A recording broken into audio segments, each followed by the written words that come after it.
termasuk rencana bertemu Pak Prabowo sebagai partainya yang pro UUD 45 yang asli lah, kembali ke UUD 45 dengan adendum. Kalau misalnya Presiden setuju, lalu Presiden melakukan dekret, ya tetap aja malah bisa dapat bonus. Artinya Prabowo nanti dipilih di MPR lagi.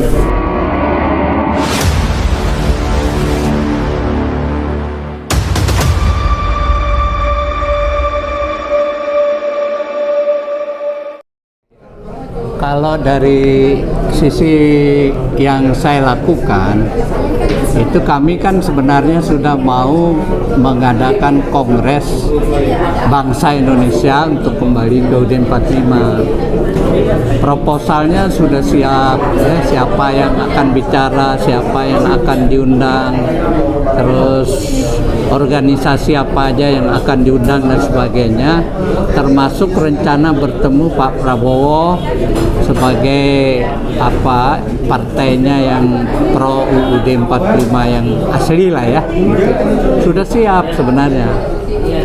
Tapi kelihatannya kita masih ada dianggap belum solid barangkali, sehingga kita merasa melakukan kumpul dengan semua elemen gitu yang dipimpin oleh Pak Tri Sutrisno.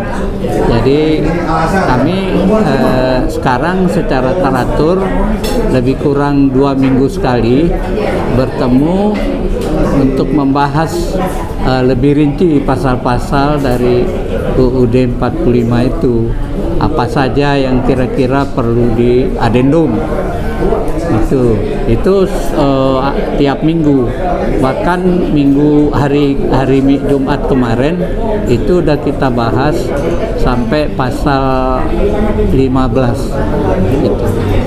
Jadi makanya tidak terdengar keluar. Sekarang benar-benar didalami betul gimana kelebihan atau kekurangan yang perlu disempurnakan di dalam kalau kita nanti melakukan kembali ke UUD 45 dengan adendum. Dari 4 kali amandemen, apakah nanti semua amandemen ini akan gugur dengan sendirinya atau ada yang dipakai atau hanya menggunakan adendum? Oh begitu. Kalau dari spirit kembali sebenarnya sih ada beberapa pendapat. Ada yang bilang boleh kembali ke UUD 45, tapi hasil amandemen 4 kali itu ditiadakan. Ada pendapat begitu. Ada juga pendapat yang bilang ya kita adendum, kita kembali ke UUD 45, tapi kita adendum pasal-pasal yang dianggap kurang berkenan, misalnya masa jabatan presiden gitu, di adendum. Jadi ada yang bilang kita kembali aja, nggak usah macam-macam gitu, nggak usah ada adendum, nggak udah apa, udah benar aja semua itu ada pendapat seperti itu.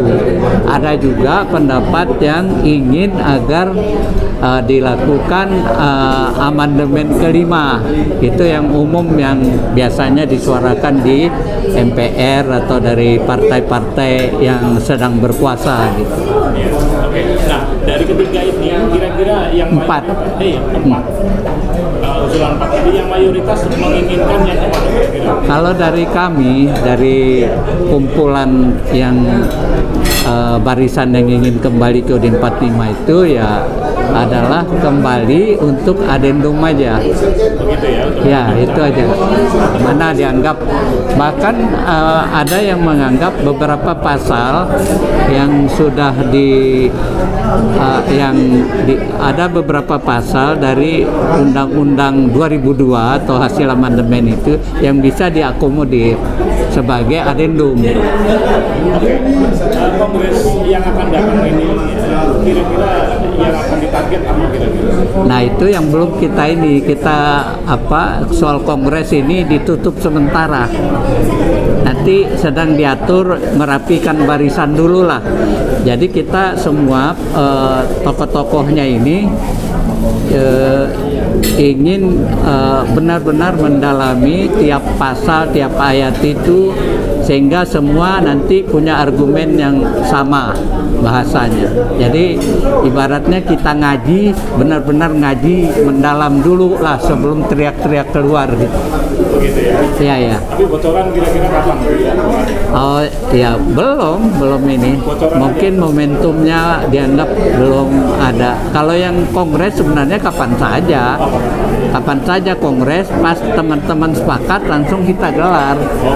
Udah ada kan saya bilang tadi proposalnya udah siap ya kan, artinya yang diundang siapa, yang bicara siapa, organisasi yang undang siapa, jumlahnya berapa, tempatnya di mana dan sebagainya udah siap, tinggal cari dana aja. Oke, satu pertanyaan untuk kira-kira kalau misalkan terjadi adanya kembali ke undang-undang dasar yang tadi, apakah pemerintahnya sekarang dianggap tiada soal kepemimpinan nasional? Enggak lah, kalau misalnya presiden setuju lalu presiden melakukan dekret ya tetap aja malah bisa dapat bonus, artinya Prabowo nanti dipilih di MPR lagi untuk jabatan kedua, itu bonus sudah bagi presiden yang mau melakukan itu. Ya, tapi kan ada kendala soal yang dari barisan partai, kan ada kendala itu wapres yang juga satu paket nantinya. Nah itu kan bisa dibahas di MPR nanti, MPR versi baru kan yang ada utusan golongannya atau utusan daerahnya kan, bukan MPR versi yang ini kan.